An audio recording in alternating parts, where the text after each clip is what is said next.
the part 2 of the consignment account, that is how we should calculate the value of loss in transit, how we should calculate the value of loss in go down of the consignee, and value of closing stock with consignee.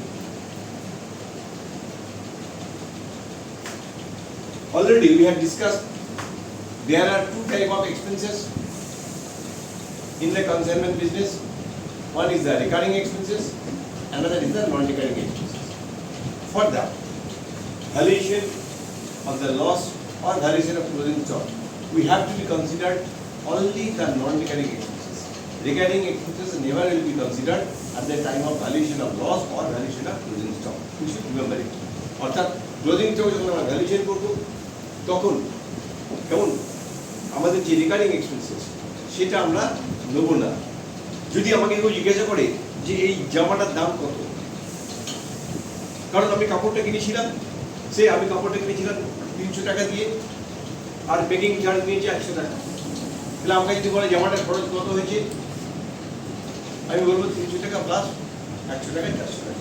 কিন্তু এই জামাটা আমি সমাজ আগে বানিয়েছিলাম, তারপর অনেকবার কেজেছি, অনেকবার আয়রন করেছি, তাহলে আজকে তার তো অনেক এফিসিয়েন্ট অনেক খরচ হয়ে গেছে, তাহলে সেই খরচটাকে আমি বলবো এর কষ্টের মধ্যে ধরবো কি ধরবো না। তাহলে যেটা বারবার করতে হয় recurring expense, that should not be considered. That's why at the time of valuation of closing stock we should consider only the non-recurring expenses. Recurring expenses are not to be considered. আমি বুঝতে পারলাম আসলে ব্যাপারটা কি, clear তো? এখন তাহলে দেখো প্রথমে আমরা দেখাচ্ছি calculation of the value of loss in transit at cost.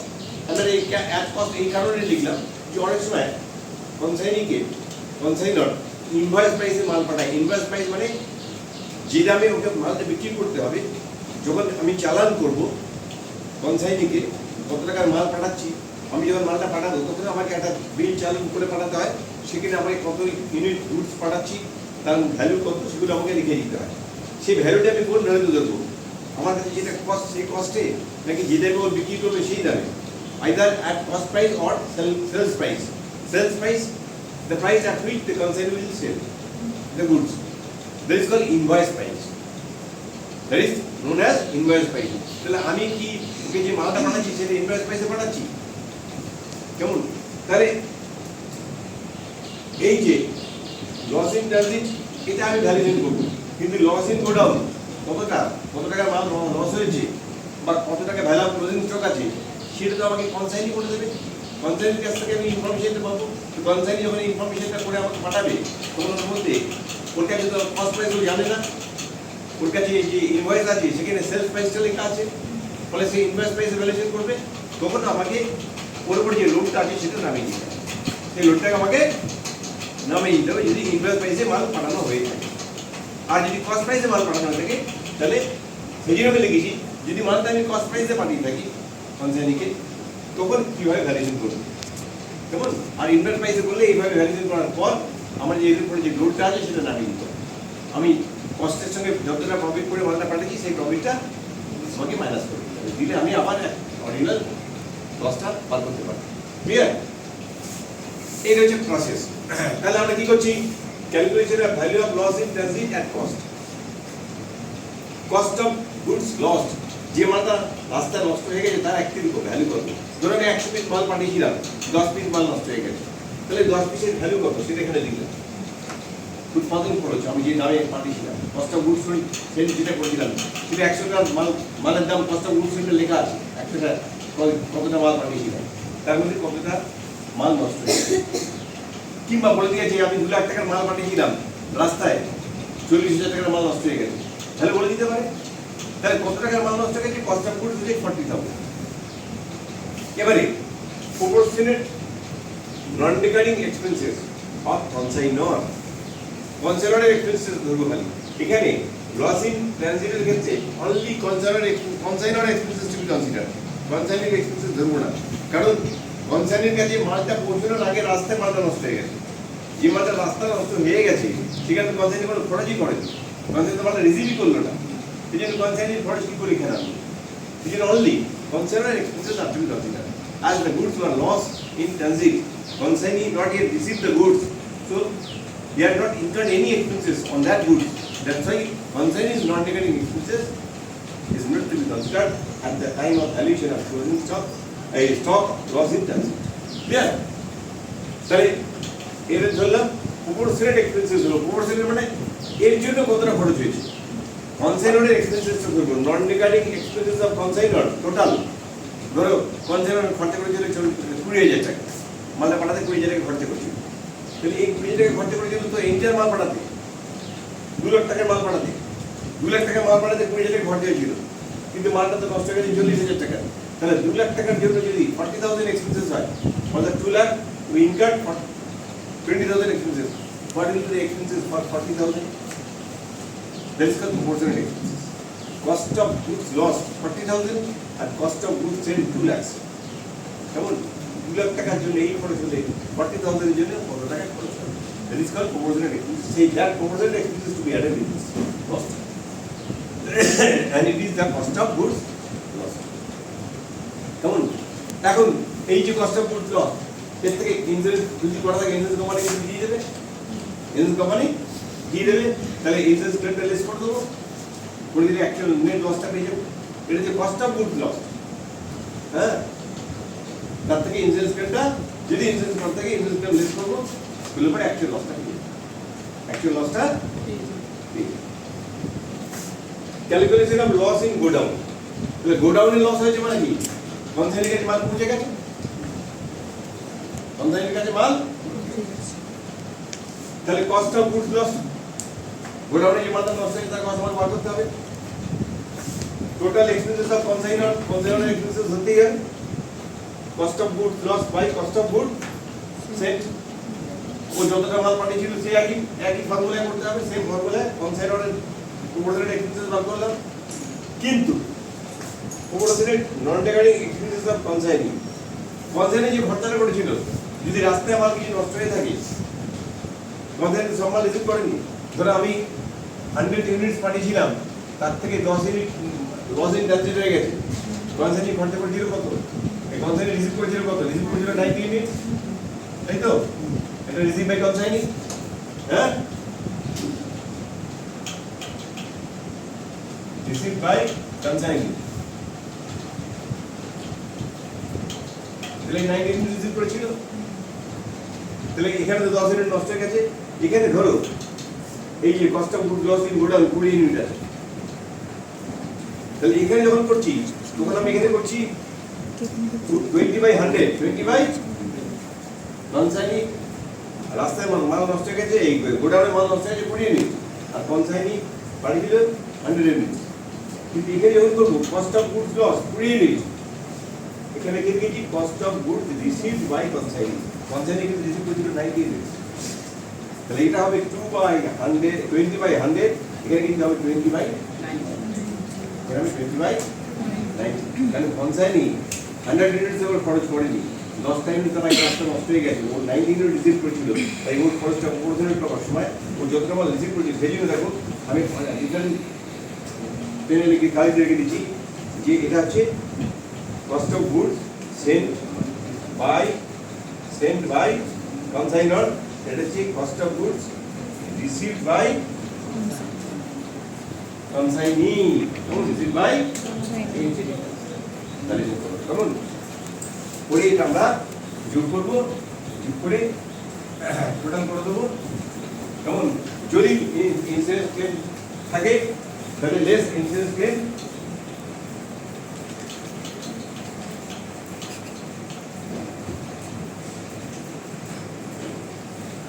আমরা লেস করে দেবো, লেস করে দিলে যেটা হবে that is the actual loss, এখানে আমরা ইন্স্যুরেন্স ক্লেম লেস থাকলে পরে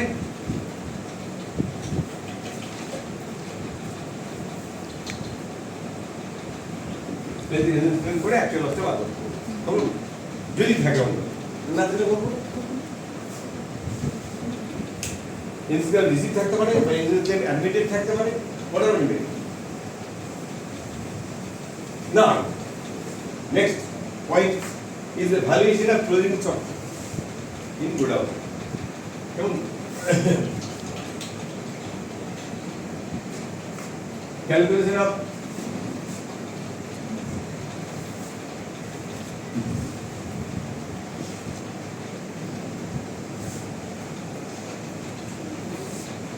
of stock with consignment.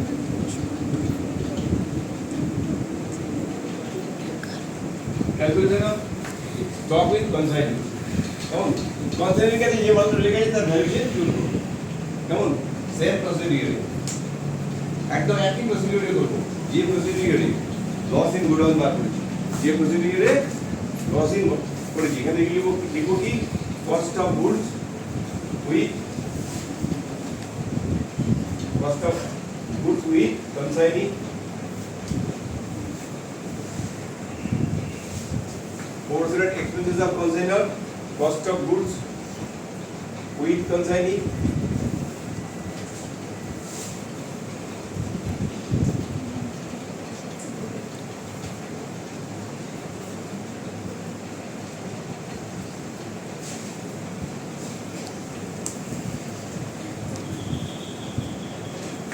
কেমন কনসেন্ট্রেট এখানে খালি কি হবে এখানে যেটা যত ইউনিট মাল নষ্ট হয়ে গেছে তার ভ্যালুতে করেছিলেন এখানে ক্লোজিং স্টকের যত ইউনিট আছে তার উপর করব but procedure is the same ইউনিটটা খালি চেঞ্জ হয়ে যাবে উপরেরটা এখানে ছিল আগে কি না goods lost unit of goods lost বা ভ্যালু অফ গুডস লস্ট কেমন এখানে হবে original cost of goods with consignment or unit goods with consignment কেমন বাদ কি একই প্রসিডিউর হবে এখানে কোনো ইন্স্যুরেন্স ক্লেম থাকবে না মালটা তো গোডাউনে আছে এটা তো লস হয়নি তাহলে ইন্স্যুরেন্স ক্লেমের কোনো ব্যাপার থাকবে না সেম প্রসিডিউরে আমরা ভ্যালুয়েশন অফ ক্লোজিং স্টক কেমন একই প্রসিডিউর এখন আমরা স্টক ইন ট্রানজিট কি করে বার করবো যে মালটা গোডাউনে রাস্তায় পড়ে আছে এখন মালটা পৌঁছায়নি হ্যাঁ স্টক ইন ট্রানজিট তাহলে এটা হলো আমার 3 নম্বর পয়েন্ট হয়ে গেল ক্যালকুলেশন অফ তাহলে 1 2 হয়ে গেছে তো এটা 3 নম্বর এবার 4 নম্বর কি বলছি closing stock with closing stock in transit closing stock in রাস্তায় আছে মালটা কেন পৌঁছয়নি same calculation of value of stock in transit এটা কি 4 নম্বর ওয়ার্ড কোন cost of goods in transit খালি ওই ট্রানজিটে যত ইউনিট টেবিল নিয়ে যাবে ওখানে কিন্তু ইন ট্রানজিট মানে কি রাস্তায় মালটা আছে তো তাহলে সেখানে তো কনসাইনি মালটা রিসিভ করেনি এখন তাহলে এখানে কনসাইনি এক্সপেন্সেস ধরবো না as because the goods in transit not yet received by the consignee, no expenses has been incurred on that goods by the consignee. Consignee is considered for any. That's why we have not to be considered for the valuation of stock in transit. For the valuation of stock in transit, we should not consider the expenses, non-recurring expenses incurred by the consignee. And because not yet received by the consignee, goods not yet received by the consignee. তাহলে এখানে হবে cost of goods loss ছিল লসটাকে মুছে দিয়ে কি লিখবো cost of goods বলো in transit ঠিক আছে cost of goods in transit আর এটা হবে কনসাইনার নন এক্সপেন্স কি cost of goods in transit by cost of goods কি কনসাইনার এক্সপেন্স নেব একই জিনিস একই ফর্মুলা খালি ইউনিটটা চেঞ্জ হয়ে যাবে এইটা নিচেটা ঠিক থাকবে ওপরেরটা ইউনিটটা চেঞ্জ হবে আর সেম প্রসিডিউর করব এই চারটি ভ্যালুয়েশন আমাদের করতে হয় প্রত্যেক কনসেপ্ট যেমন এই চারটি ভ্যালুয়েশন আমাদের করতে হবে কি করে করতে হবে আমি শিখিয়ে দিলাম যেমন কারণ কনসাইনমেন্ট অ্যাকাউন্টের ফরম্যাট আমি আগের ভিডিওতে তোমাদের দিয়েছি সেখানে আমাদের এই চারটে ভ্যালু বসাতে হবে কেমন ক্রেডিট দিকে বাই কনসাইনিং অ্যাকাউন্ট মানে যেটা সেল হয়েছে, by stock in, by loss in transit, by loss in godown, by stock, দুই রকমের স্টক, স্টক ইন ট্রানজিট আর স্টক উইথ কাস্টমার কনসাইনিং। এই সব কটার ভ্যালু যখন বসাবো তখন আমাকে এই ভ্যালুয়েশনগুলো না পেলে আমি অ্যামাউন্টগুলো বসাতে পারবো না। এবং সেদিন ওইগুলো বসানোর আমাকে ওয়ার্কিংস করে নিতে হবে। উইদাউট হ্যাভিং দ্য ওয়ার্কিংস অঙ্ক তুমি করতে পারবে না। এবং কনসালমেন্ট যখন অঙ্ক যখন করবে এই ওয়ার্কিংসগুলো না থাকলে তোমাকে নাম্বার দেবে না। কেমন? সুতরাং এই ওয়ার্কিংসগুলো মাস্ট করতে হবে এবং কীভাবে করতে হবে আমি শিখিয়ে দিলাম। কেমন? এবারে আমি নেক্সট পার্টে আমি তোমাদের দেখাবো কমপ্লিট একটা অঙ্ক কীভাবে করতে হয় আমি তোমাদের দেখাবো। এখানে মনে রাখবে যে মেনলি দুটো অ্যাকাউন্ট করতে হয় in the books of the consignor, একটা কনসাইনমেন্ট অ্যাকাউন্ট, একটা consignee's account. Consignee's account is the consignee's personal account. সেখানে কনসাইন এবং কনসাইনির সঙ্গে যে ট্রানজাকশন হলো সেইটুকুই আসবে, আর কি আসবে না।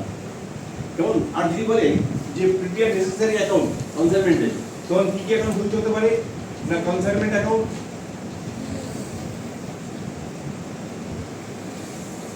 কনসাইনমেন্ট অ্যাকাউন্ট করতে হবে। Number 2 consignee's account. Number 3 loss of stock account, loss of stock account. Number 4 goods sent on consignment account.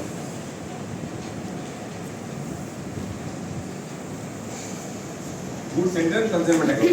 Minimum এই চারটি অ্যাকাউন্ট তোমাকে খুলে দেখাতেই হবে, যে বলে prepare necessary account, consignment account. কেমন? এই চারটি অ্যাকাউন্ট তোমাকে করতে হবে মিনিমাম। কেমন?